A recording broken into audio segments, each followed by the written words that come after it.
L'hiver dans les Highlands procure un plaisir vertigineux. Sous hypnose, la nature se simplifie d'abord pour mieux se renouveler. Ce n'est pas très peuplé, un vrai désert humain, résultat des expulsions des Écossais après la défaite de Culloden, les fameuses Clearances.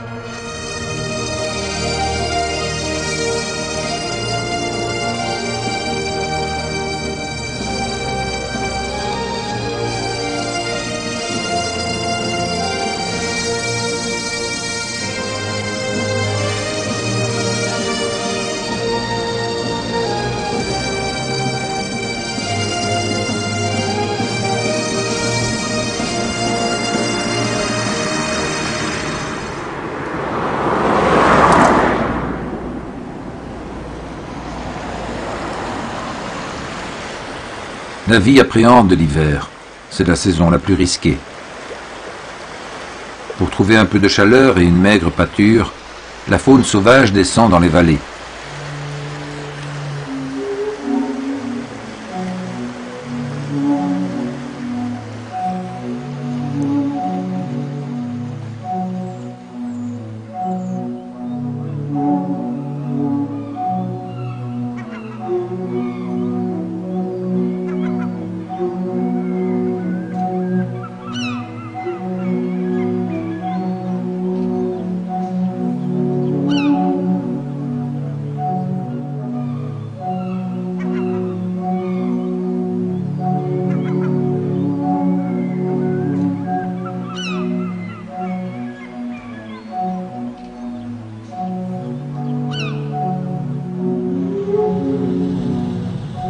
Malgré les rigueurs de l'hiver, le mouton peut vivre en pâturage toute l'année. Mais pour des motifs de rentabilité, le nourrissage se fait aussi en étable, ajustant du coup minéraux et vitamines.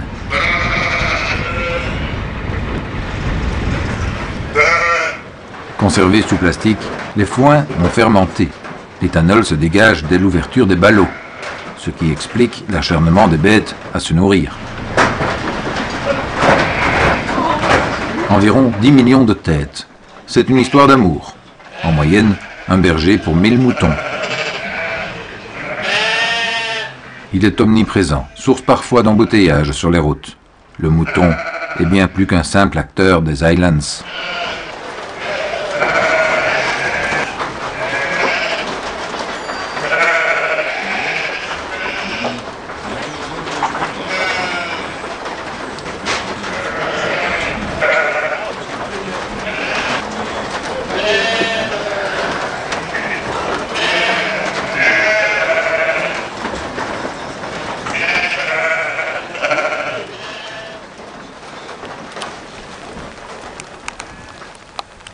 Après le nourrissage d'hiver, la liberté, par tous les temps. Le monsieur météo local, menteur comme partout, annonce « Partly cloudy, scattered showers ». Belles éclaircies, averses dispersées. Compromis de clair-obscur, le printemps rénove la nature de nouvelles fantaisies.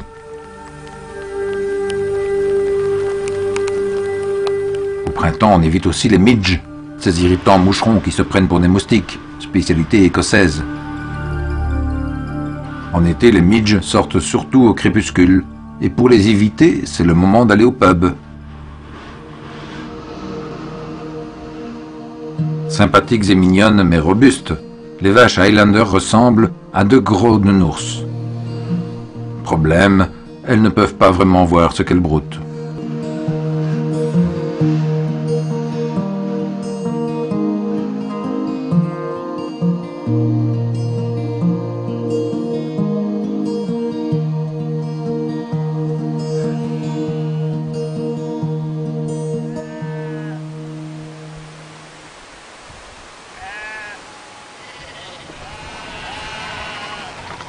La tonte a lieu l'été.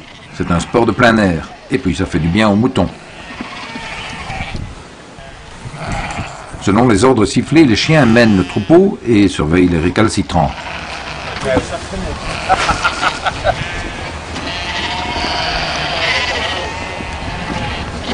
Le tondeur coince l'animal entre les jambes mieux vaut ne pas porter de kilt, puis il taille dans la pelisse d'hiver, un bon 5 kilos de laine.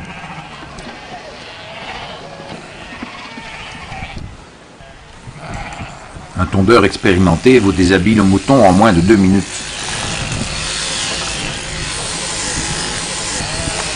Le choix du premier est important. Une bête qui a déjà connu le chant du rasoir. Une fois tondue, elle retourne se pavaner à l'enclos et les autres font la file, plus calmes, comme des moutons.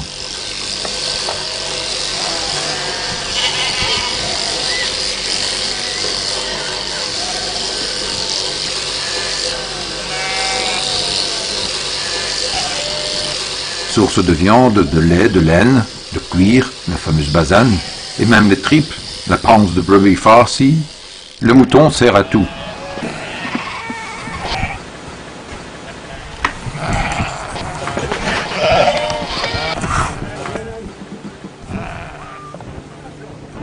I'll tell me ma when I get home, the boys won't leave the girls alone. They pulled my hair and stole my clothes, well that's alright till I get home. She's handsome, she's pretty, she's... La foire aux bestiaux a aussi lieu en été.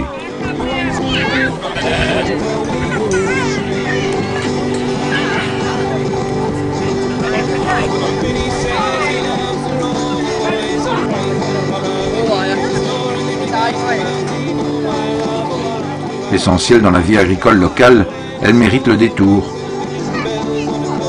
Vous y voyez une sélection des moutons les plus dodus, les blackfaces renommés, ou ceux au look de mouflons apprivoisés, des chiens de berger, et les vachettes Highlander à l'allure de Beatles. C'est la fête de l'animal, remise des prix, diplôme de fin d'année. Et aussi l'occasion aux éleveurs et agriculteurs, tous réunis, de renforcer leur bonne entente, de négocier du bétail.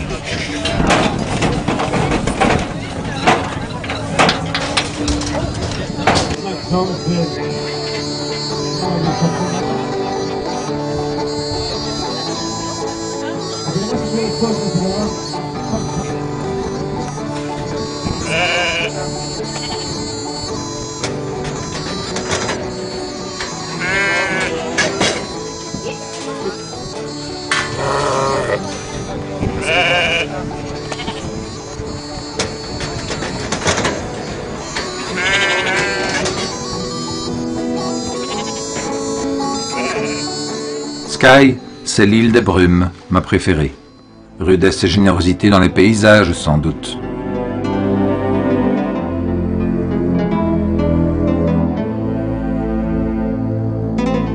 Des enchaînements de massifs verts sombres qui couvrent l'horizon. Une ambiance d'alpage et de steppe rocheuse. Les accros à la randonnée y trouvent leur compte. Mais vous n'êtes pas obligé de chausser vos crampons. L'office de tourisme se fera un plaisir de vous détailler de belles balades pour la famille.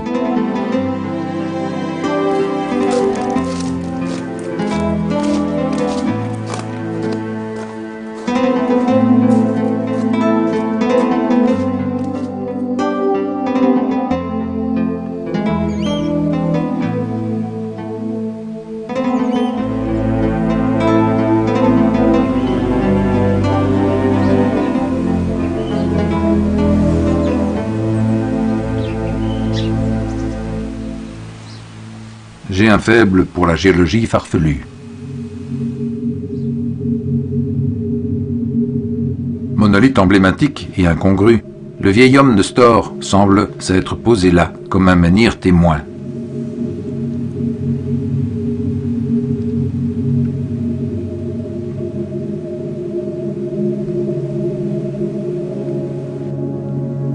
C'est ici une planète étrange, un monde lunaire. Un maquis d'altitude coupé de rocailles et d'escarpements.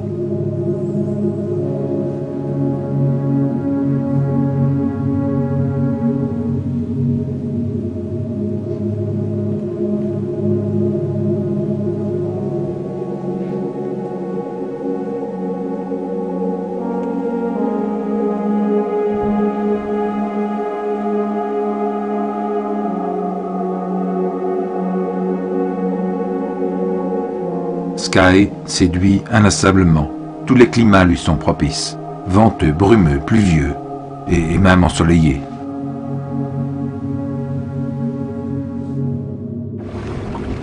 Excursions nautiques et animalières, les côtes déchiquetées servent de refuge à la moitié des phoques gris de l'Atlantique.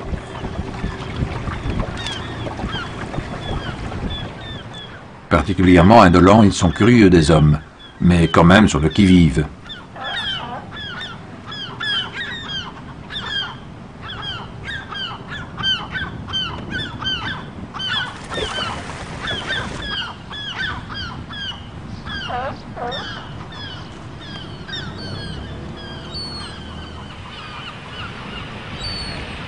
Capitale de Skye, Portree. Mouillage idéal pour ceux qui viennent assister aux Island Games, les Jeux olympiques façon écossaise.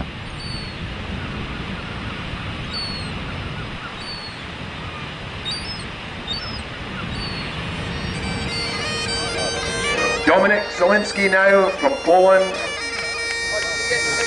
on the heavy stone. Dominik, one of the prize winners in the light stone.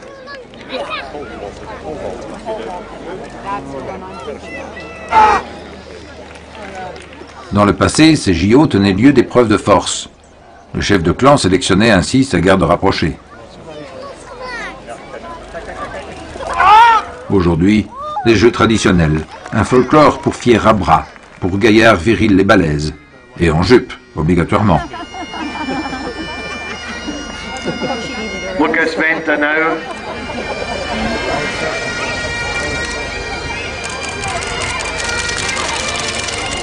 Lancers de poids, de marteaux, de billes de bois, courses d'endurance et de vitesse, saut en longueur, tir à l'arc, concours de danse, de cornemuse. Tout cela, qu'il pleuve ou qu'il fasse torride, et avec les bagpipers qui ne cessent de tourner autour du stade olympique.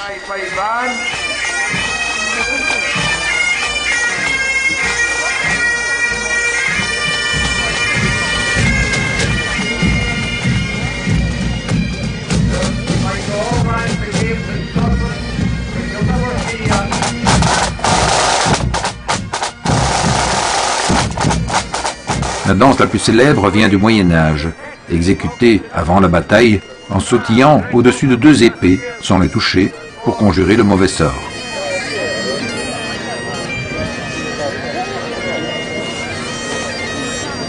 N'hésitons pas, asseyons-nous sur l'herbe. Avec le parapluie, on ne sait jamais.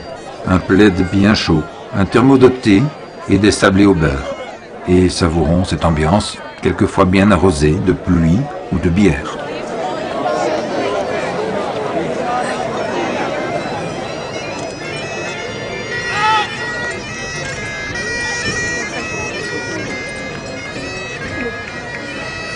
Athletes all around the world at some time of the year.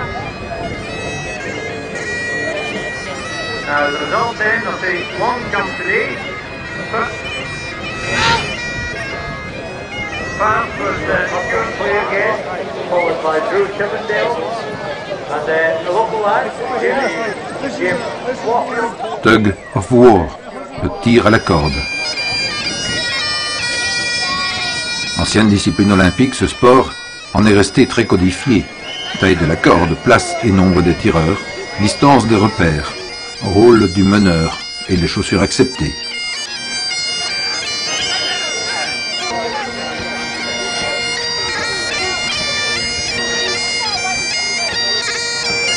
Les tireurs se calent dans la terre et s'observent longuement. Soudain, les cris fusent et tous s'échinent à se rompre les bras.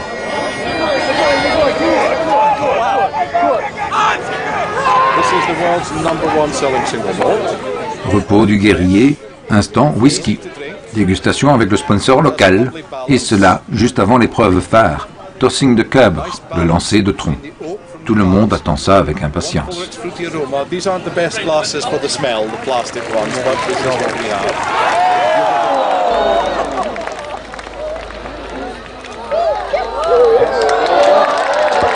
« 5 mètres et 60 kilos à jeter comme un bout d'allumette. » Pas évident. L'athlète soulève le tronc, une technique laborieuse, puis, prenant son élan, il balance l'allumette dans les airs pour une pirouette.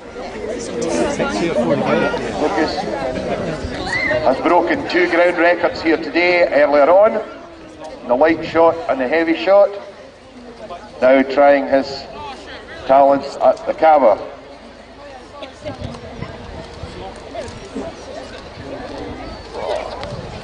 And it's a good one. And a 12 Pour un lancer valide, le tronc doit retomber dans l'axe. Pas évident non plus.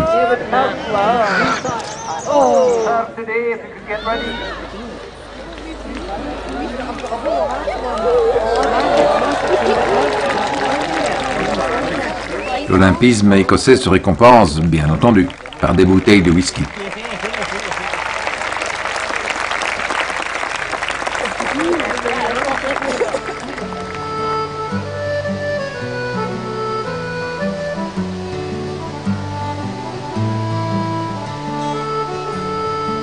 Ces sports un brin rustique ne se font-ils pas l'écho d'une nature sauvage et tumultueuse ?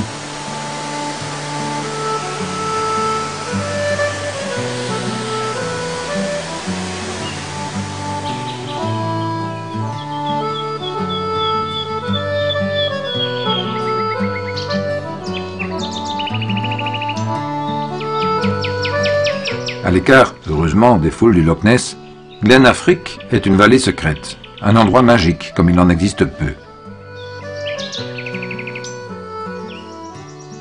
Réserve protégée, on y trouve une forêt de conifères datant de la période glaciaire.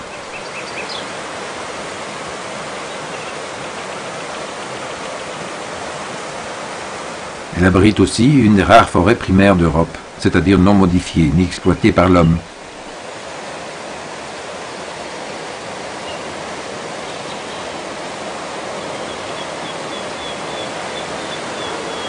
Comme d'autres, je suis d'abord venu faire le plein de paysages. Glen Affric et sa nature limpide apaisent mon âme. J'éprouve ce sentiment, rare mais recherché, d'être hors civilisation, loin des bruits et des flashs urbains, d'être simplifié en fait. Une simplicité somptueuse, utile pour se ressourcer, et dont les luxes sont le silence, le temps, l'espace.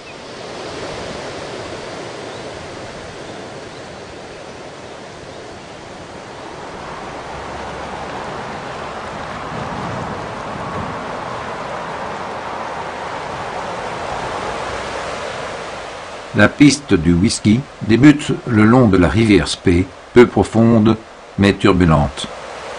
On dit Speyside, comme on dit Côte du Rhône.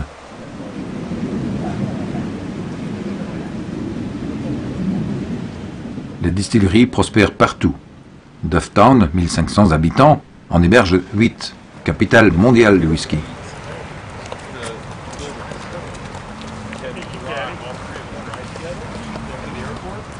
Grand mystère que son origine.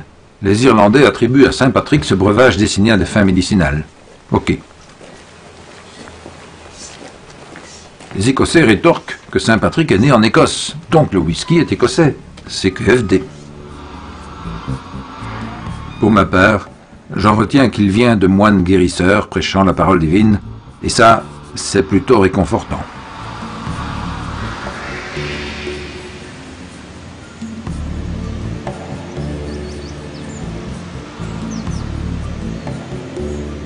Simple eau de vie pour le petit peuple, le whisky est d'abord un alcool de contrebande. Bien sûr, il quitte la clandestinité dès le paiement d'une taxe. Si la recette fiscale part à Londres, la fabrication du pur malt reste la fierté des Écossais. Les distilleries, ça se visite, avec à la fin du circuit, une dégustation. Et puis, achat à la boutique ou beaucoup mieux chez le négociant spécialisé. Il prendra le temps de vous raconter le pédigré de chaque bouteille. So currently 2 different versions just now, the 12-year-old and the 40-year-old. So it's quite a dry, grassy, but you've got the peats. Pour vous résumer, le whisky est une subtile association de terroir, de fourrage, d'eau et de tonneaux. Le distillateur sélectionne soigneusement son orge. Soigneusement car c'est une grosse dépense. So we need water, we need barley, we need yeast, and our barley is not grown on the sky. The barley comes from the other side of Scotland, a place called the Black Isle, which grows very good quality barley. Occasionally, if the harvest is very poor, we have had to import some of our barley from England, but don't tell me.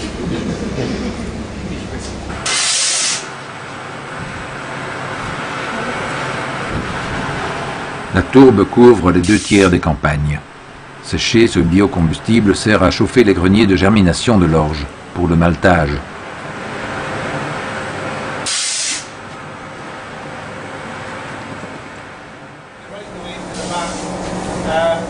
La fumée de tourbe est d'ailleurs à l'origine de cet arôme intense, apprécié ou non, des meilleurs single malt.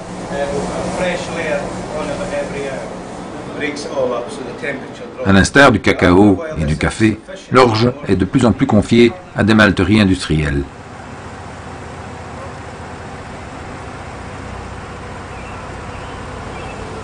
Puis le malt est broyé pour libérer l'amidon et brassé dans de l'eau naturelle, souvent aussi filtrée par la tourbe.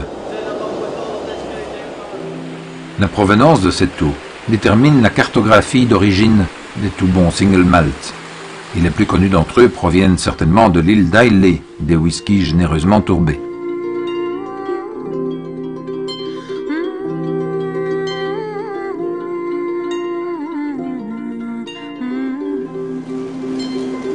Les levures, dont la composition est un secret maison, fermentent l'amidon pour former le wash, une bière de 5 ou 6 degrés, pas franchement terrible.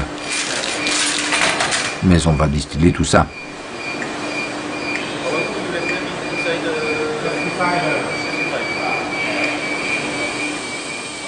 La forme des alambics, casserole pression ou poids retiré, varie d'une distillerie à l'autre, mais toujours de cuivre, et ce n'est pas du hasard. Ce cuivre sert de catalyseur et élimine les résidus sulfurés. Opération en 2 temps. Une première distillation jusqu'à 25 degrés d'alcool, puis, dans un alambic plus petit, une seconde pour atteindre 70 degrés environ. L'Irlandais distille son whisky 3 fois. Plus radin, l'Écossais, 2 seulement. Car il ne rate pas une distillation sur 3, dit-il, comme les Irlandais.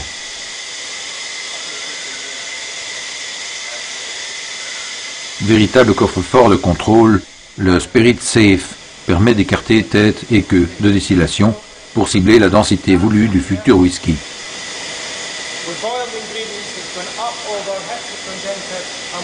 Le Spirit Safe sert également au percepteur fiscal pour déterminer les accises à payer. Plus de 60% du prix de détail revient à l'État. L'appellation Scotch Whisky impose d'être produit et vieilli en Écosse, 3 ans minimum, souvent plus. Mais il ne reste qu'une seule société mère à avoir vraiment son siège social dans le pays. Tradition de terroir et multinationale, un inquiétant cocktail. Notre futur whisky est encore très jeune, trop jeune pour la bouteille. L'étape la plus longue est la maturation en fût de chêne.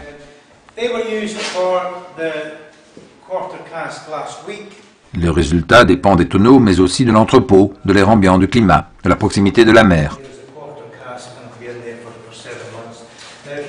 Nous sommes en Écosse, ce seront donc des tonneaux d'occasion, d'anciens fûts récupérés de Bordeaux, Sherry, Madère ou Bourbon.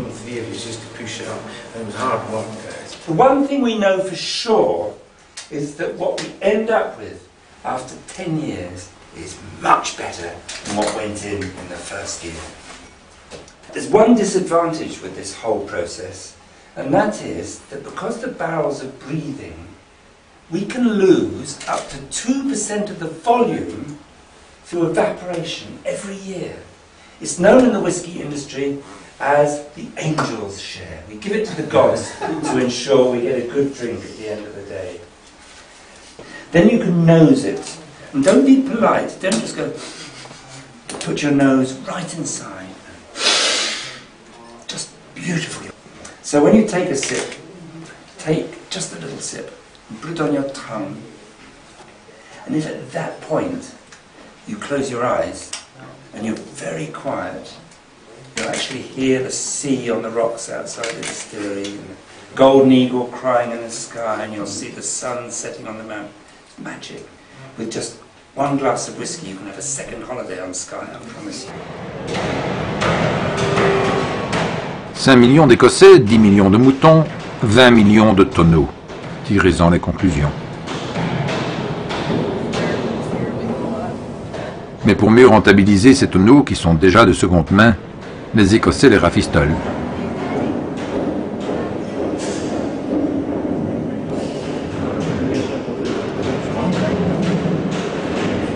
La tonnerie du Speyside est française. Elle répare 150 000 tonneaux écossais par an.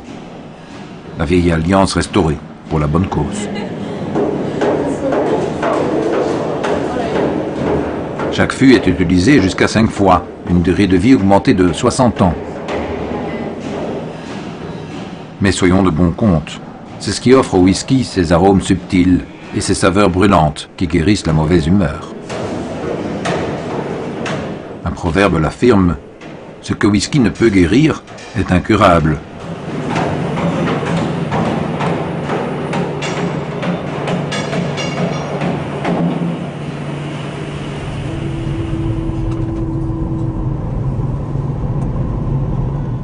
Pour relier ces distilleries de belle réputation, il me faut emprunter des routes bien étroites.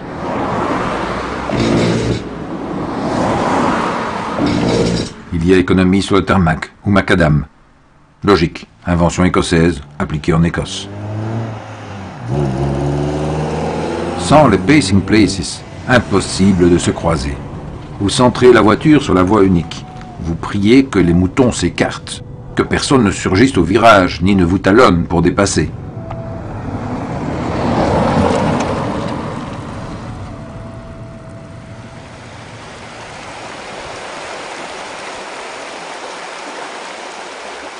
Je suis d'avis cependant que la largeur d'une route est inversement proportionnelle à la beauté du paysage. Depuis toujours, histoire et climat se sont associés pour organiser le territoire écossais.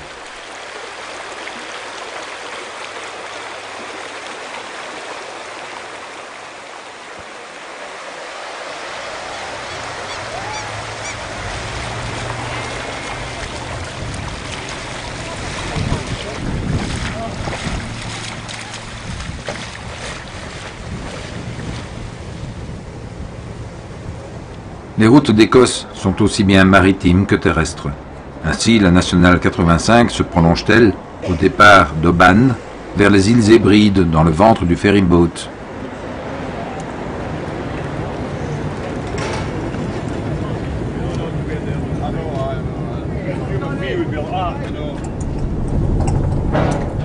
Le ferry, une translation étonnante, une glissade horizontale entre deux escales de terre.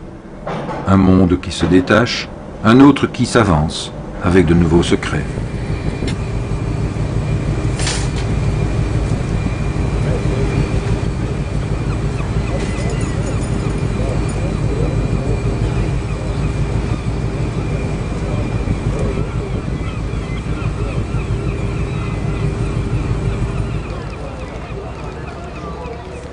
Le port d'Oban est la plaque tournante vers les îles. C'est surtout une escale appréciée pour ses fruits de mer.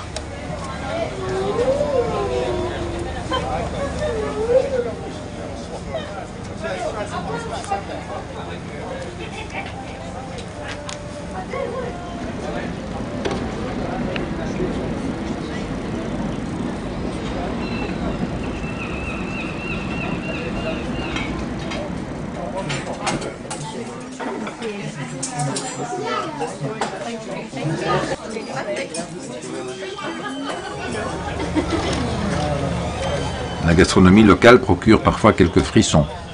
Tout le monde connaît le fish and chips. Il est ici arrosé de vinaigre. Et ce fameux haggis, la panse de brebis, farci de gruau d'avoine et abats de mouton. Spécialité culinaire, le haggis vous est servi, comme le haddock ou aigle fin fumé, au breakfast, le plus copieux des repas.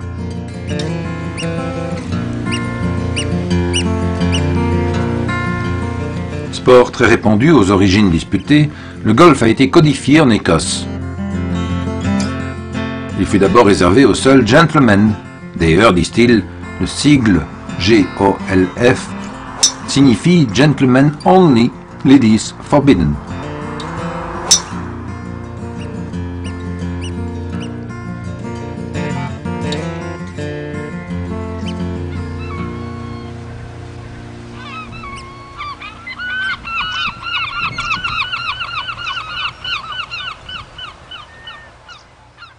Autre rendez-vous sportif et convivial, la régate s'ordonne dans un ballet improvisé.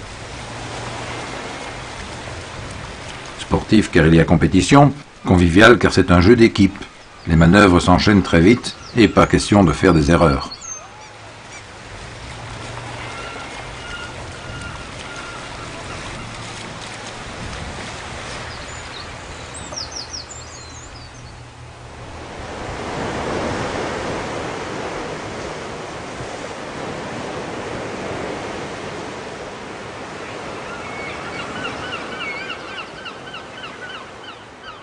Bastion d'artillerie le plus achevé d'Europe, Fort George a été construit pour asseoir définitivement la puissance anglaise.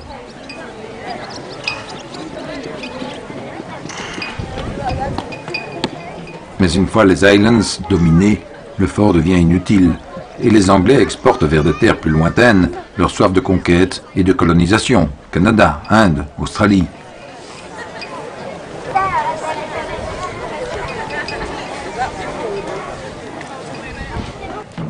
En été, Fort George est le théâtre de reconstitution historique. On y rappelle forcément les batailles d'antan, mais on pense plus certainement aux dernières rivalités actuelles.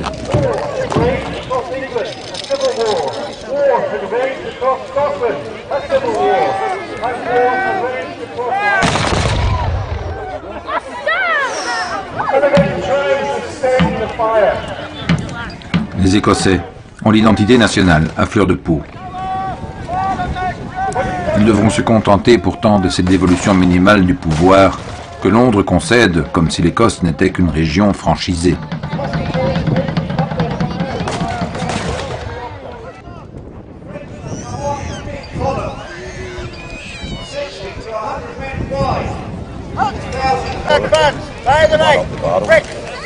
À l'image de cette chorégraphie, l'indépendance politique n'est-elle pas à l'évidence factice, dès lors que domine une Europe d'abord économique, moins guerrière certes, mais pas plus humaine.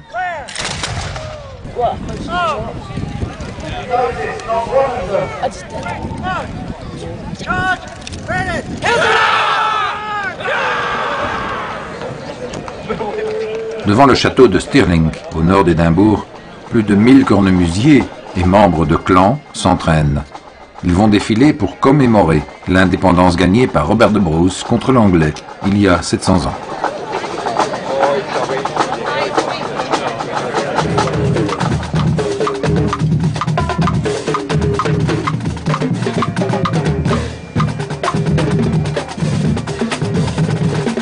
Ça commence en cacophonie pour se terminer à l'unisson d'un même pas martial. Ils ont quand même eu 700 ans pour répéter.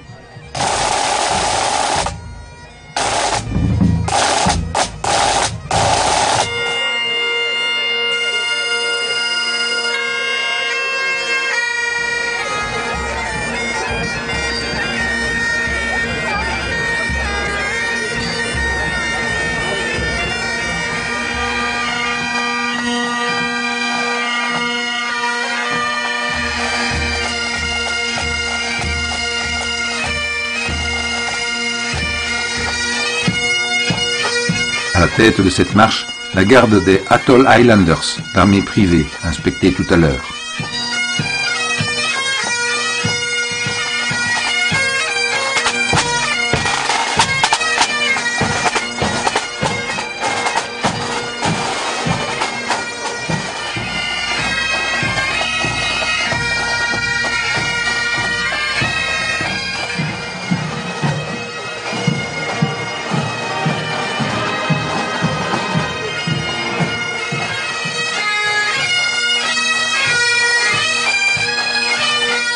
Certaines troupes de bagpipers issues de l'immigration viennent des USA, du Canada ou d'Australie.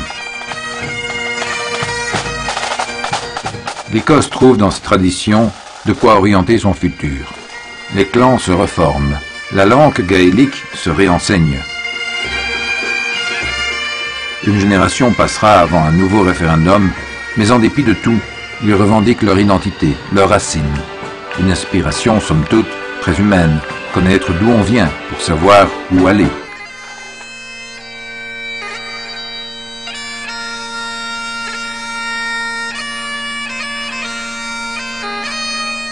Décidément, Hélène Donnan occupe une position très photogénique. Je n'ai pu m'empêcher d'y revenir.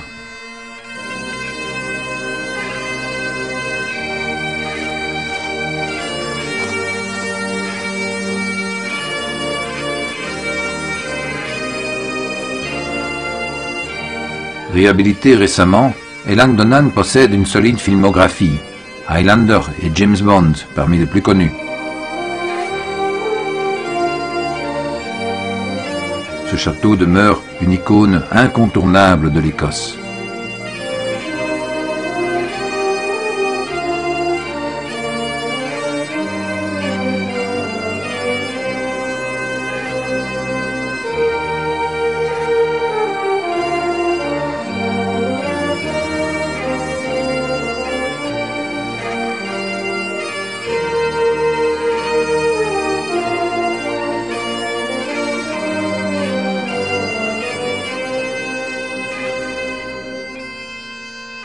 Si comme moi, au retour du voyage, la cornemuse résonne encore sur vos tympans, vous serez d'avis que l'Écosse est une expérience inoubliable.